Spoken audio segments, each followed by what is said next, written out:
Hi అండి, నమస్తే. ఈ వీడియోలో క్రిస్మస్ కేక్ని అంటే ప్లమ్ కేక్ అని మనం ఫ్రూట్ కేక్ అని పిలుస్తూ ఉంటాం, దాన్ని చూపించబోతున్నాను. అలాగే దీన్ని క్రిస్మస్ రోజునే ఎందుకు చేస్తారు, అలాగే దీనికి ప్లమ్ కేక్ అనే పేరు ఎందుకు వచ్చింది అనేది కూడా ఈ వీడియోలో నాకు తెలిసినంత వరకు షేర్ చేస్తాను. ఈ వీడియోని స్కిప్ చేయకుండా చూడండి.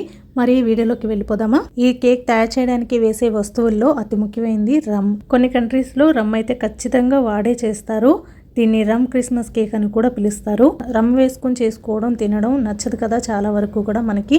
అలాంటప్పుడు దానికి బదులుగా మనం ఇక్కడ ఫ్రెష్గా చేసుకునే ఫ్రూట్ జ్యూసెస్ ఏవైనా వేసుకోవచ్చు, లేకపోతే మనకి బయట దొరికే ఎలాంటి ఫ్రూట్ జ్యూస్ అయినా వాడుకోవచ్చు. ముఖ్యంగా మిక్స్డ్ ఫ్రూట్ జ్యూస్ని ఇందులో ఎక్కువగా వాడుతుంటారు, లేదా ఆరెంజ్ జ్యూస్ని వాడతారు. ఇప్పుడు ముందైతే నేను ఆరెంజ్ జ్యూస్ని తీసి పక్కన ఉంచేసాను. ఇందులో వేసుకోవడానికి డ్రై ఫ్రూట్స్ని కూడా తీసుకుంటున్నాను. నా దగ్గర ఏ ఉంటే అవి పెట్టుకున్నాను. ఇందులో మెయిన్ వేసేది ఎండు ద్రాక్ష. మీ దగ్గర ఏ లేకపోయినా ఎండు ద్రాక్ష అయినా వేసి చేసుకోవచ్చు. నా దగ్గర ఉన్న డ్రై ఫ్రూట్స్ అన్నీ కూడా ఈ విధంగా నేను ఒక బౌల్లో వేసేసుకున్నాను. డ్రై ఫ్రూట్స్తో పాటుకు టూటీ ఫ్రూటీ వేసాను.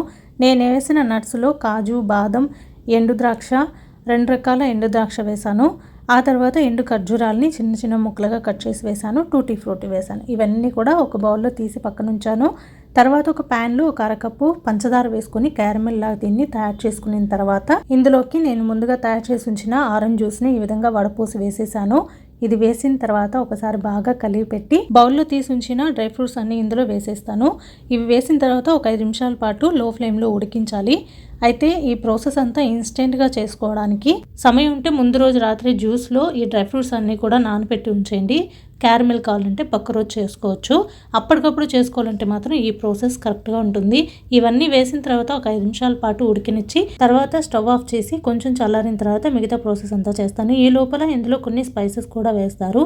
అందుకని నేను మిక్సీ జార్లోకి ఎండబెట్టిన అల్లం, డ్రై జింజర్ అని పిలుస్తాము, అది, జాజికాయ, దాల్చిన చెక్క, మీకు కావాలనుకుంటే యాలకులు కూడా వేసుకోవచ్చు. వీటిని ఒకసారి పొడి చేసేసి పక్కన పెట్టుకుంటున్నాను. మనం స్టవ్ మీద ఉంచిన క్యారమెల్ కూడా చక్కగా ఉడికిపోయింది. ఇప్పుడు దీన్ని స్టవ్ ఆఫ్ చేసి పక్కన పెట్టుకుంటున్నాను. ఇది పూర్తిగా చల్లారాలి. అంతలోపల ఇందులో కలుపుకోవాల్సిన పిండిని జల్లెడ పట్టుకోవాలి. దానికోసం నేను జల్లెట్లో ఇలాగా 3 కప్పుల గోధుమ పిండి వేస్తున్నాను. ఇలా 3 కప్పుల గోధుమ పిండి అంటే 250 ml కప్పు ఇది.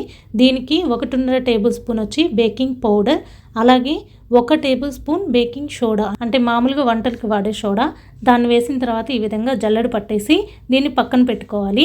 ఇలా జల్లెడ పట్టడం వల్ల కేక్లో మంచిగా ఎయిర్ ఫామ్ అవుతుంది, అలాగే కేక్ బాగా పొంగుతుంది. అందుకని ఖచ్చితంగా ఒకసారి జల్లెడ పట్టడం చాలా అవసరం. ఇలా పిండంతా చక్కగా జల్లెడ పట్టిన తర్వాత మనం ముందుగా తయారు చేసి ఉంచిన క్యారమెల్ మిశ్రమాన్ని ఒక గిన్నెలో వేస్తున్నాను. ఇప్పుడు నేను ఈ బౌల్లో వేస్తున్న మిశ్రమం పూర్తిగా అయితే చల్లారలేదు, కానీ మీరు చేసేటప్పుడు మాత్రం కొంచెం గోరువెచ్చగా చేసుకొని వేసుకోండి. నేను చేయడం ఆలస్యం అయిపోయింది. పిల్లలు ఏంటంటే సెలబ్రేషన్కి కూర్చున్నారు, కొంచెం హడావిడిగా చేస్తున్నాను, అందుకని ఇవన్నీ తొందరగా వేసేసాను. ఈ క్యారమెల్ మిశ్రమంలోకి ముందుగా పొడి చేసి ఉంచిన స్పైసెస్ పొడిని ఒక 1/2 టీ స్పూన్ వేస్తున్నాను. అలాగే అరకప్పు రిఫైన్డ్ ఆయిల్ లేదా వెన్న కూడా వేసుకోవచ్చు. పంచదార పొడి 1.5 కప్పు వేస్తున్నాను. పంచదార పొడి వేసిన తర్వాత ఒకసారి బాగా ఈ మిశ్రమం అంతా కలిపేసుకున్న తర్వాత ఇందులోకి కోకో పౌడర్ వేస్తున్నాను 1 టేబుల్ స్పూన్. ఇది ఖచ్చితంగా వేయాలని ఏం లేదు. క్యారమెల్ ఇష్టం లేని వాళ్ళు కోకో పౌడర్ని 2 టేబుల్ స్పూన్లు వేసుకోండి. మంచి రంగు వస్తుంది, టేస్ట్ కూడా చాలా బాగుంటుంది. నేను టేస్ట్ కోసమనే వేసాను. ఈ కేక్ నేను ముఖ్యంగా పిల్లల కోసం అని చేశాను. ఇందులో వేసిన స్పైసెస్ పౌడర్ వాసన కొంచెం తెలిసినా కూడా పిల్లలు తినరేమో అని నేను కోకో పౌడర్ వేశాను. కోకో పౌడర్ వల్ల ఈ మసాలా పొడి వాసన ఎక్కువగా తెలియదు అని. ఇంత ప్రాసెస్ అవుతున్నా కూడా ఇప్పటి వరకు నేను ఓవెన్ని ఆన్ చేయలేదు. ఈ ప్రాసెస్ చేసిన తర్వాత ఓవెన్ని 180 డిగ్రీలో ప్రీహీట్ చేయడానికి ఉంచాను. అలాగే కేక్ టిన్ని కూడా రెడీ చేసుకుంటున్నాను. ఎందుకు అంటే ఓవెన్ ఒక్కసారి మనం ప్రీహీట్ చేసేసాము అంటే అది చాలా తొందరగానే ప్రీహీట్ అయిపోతుంది. ఈ లోపల మనం కేక్ చేసుకోవాల్సిన ప్రాసెస్ ఇంకా కూడా ఉంది.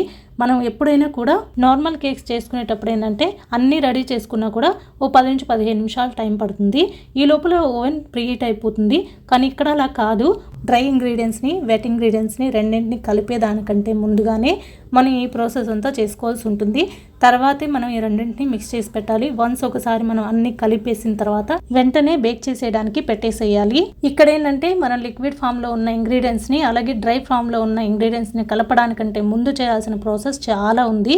అందుకని అవి కలిపేదానికంటే ముందు ఈ ప్రాసెస్ చేసుకునే తర్వాత ఆ మిక్సింగ్ చేసుకునేటప్పుడు ఓవెన్ని ఆన్ చేసుకుంటే సరిపోతుంది. సో మీకు అర్థమైందని అనుకుంటున్నాను. అర్థం కాకపోతే ఒకసారి కమెంట్ చేయండి, చెప్తాను క్లియర్గా. అసలు దీన్ని ప్లమ్ కేక్ అని ఎందుకు పిలుస్తారు అంటే మెడవెల్ ఇంగ్లాండ్ లాటిన్ భాషలో ఒకప్పుడు దీన్ని ప్లమ్ అని పిలిచేవారంట క్రిస్మస్ని. అసలు లాటిన్ భాషలో ప్లమ్ అంటే నల్ల ఎండు ద్రాక్ష అని అర్థమంట. ఈ ద్రాక్ష వేసి చేయడం వల్లనే క్రిస్మస్లో చేసే కేక్ కూడా ప్లమ్ అనే పేరు వచ్చిందని, క్రిస్మస్ని కూడా ప్లమ్ అని ఒకప్పుడు పిలిచేవారని రకరకాలుగా చెప్తూ ఉంటారు. మరి ఇందులో ఏది నిజమా అనేది మనకైతే కరెక్ట్గా తెలియదు. నేను కూడా కొన్ని బుక్స్లో చదివి, కొంతమందిని అడిగి, కొంత గూగుల్లో చూసి ఈ విషయాన్ని మీతో షేర్ చేస్తున్నాను. మీకేమన్నా తెలిస్తే తప్పకుండా కమెంట్ సెక్షన్లో నాకు తెలియజేయండి. ఈ ప్లమ్ కేక్ని క్రిస్మస్లోనే చేస్తారు. ఎందుకు అంటే 16వ శతాబ్దంలో క్రిస్మస్ వచ్చేదానికంటే ముందుగానే ఉపవాసాలు ఉండేవారంట. క్రిస్మస్ వచ్చేటప్పటికి ఆరోగ్యం కానీ, శరీరం కానీ, మైండ్ పరంగా కానీ మంచిగా ఆరోగ్యంగా ఉంచుకోవాలి అనే ఉద్దేశంతో అయితే క్రిస్మస్ వచ్చేటప్పటికి ఇలా ప్లమ్ కేక్ని తయారు చేసుకొని బోలెడన్ని ఎండు ద్రాక్షాలు, చెర్రీస్ వేసుకొని ఈ కేక్ తయారు చేసుకొని తినేవారంట. దానివల్ల వాళ్ళ ఆరోగ్యం చాలా బాగుంటుందని, ఎక్కువ సంవత్సరాలు బ్రతుకుతారు అని వాళ్ళ నమ్మకం అంట. మొదట్లో అయితే కేక్ని నల్ల ద్రాక్షాలు, చెర్రీస్తోనే చేసేవారంట. అయితే సమయం గడిచే కొద్దీ వాటితో పాటుగా ఎక్కువ డ్రై ఫ్రూట్స్ని వేసి చేయడం అనేది మొదలైంది. ఇప్పుడు మనం చేసే కేక్ ఏంటంటే పాతకాలంలో చేసే కేక్కి కొత్త వెర్షన్ అనమాట, అంటే ఇన్వెన్షన్ అని చెప్పాలి. ఇంకొక ముఖ్యమైన విషయం ఏంటంటే దీన్ని చలికాలంలోనే చేస్తారు. ఎందుకనేది మీకు అర్థమయ్యే ఉండాలి. ఇందులో వేసిన స్పైసెస్ కానీ, అలాగే డ్రై ఫ్రూట్స్ కానీ ఆ టైంలో శరీరం టెంపరేచర్స్ అనేటివి పడిపోతూ ఉంటాయి. దాన్ని బూస్ట్ చేసుకోవడానికి కూడా ఇందులో వేసే స్పైసెస్ కానీ, డ్రై ఫ్రూట్స్ కానీ మనకు ఉపయోగపడతాయి. అందుకని దీన్ని చలికాలంలో కానీ లేదా వర్షాకాలంలో కానీ చేసుకోండి. ఎండాకాలంలో చేసుకోకండి. వైన్, రమ్ము వాడతారంటేనే మీరు అర్థం చేసుకోవాలి. ఇది శరీరంలో ఉష్ణోగ్రతల్ని పెంచుతాయి, వేడిని పెంచుతుంది అని. ఈ కేక్ గురించి నాకు తెలిసిన కొన్ని విషయాలను అయితే మీతో షేర్ చేశాను. మీకు అర్థమైందని అనుకుంటున్నాను. ఈ కేక్ తయారు చేసి మిగతా ప్రాసెస్ అయితే చూసేద్దాము. ఈ క్యారమెల్ మిశ్రమంలోకి మనం జల్లెడ పట్టి ఉంచుకున్న గోధుమ పిండిని కొంచెం కొంచెం వేసుకుంటూ, అవసరమైతే కొంచెం నీళ్ళని వేసుకుంటూ ఒక కన్సిస్టెన్సీ వచ్చేంత వరకు కలుపుకోవాలి. అలానే ఎక్కువగా మిక్స్ చేయకూడదు. మీరు గమనించినట్లయితే ఈ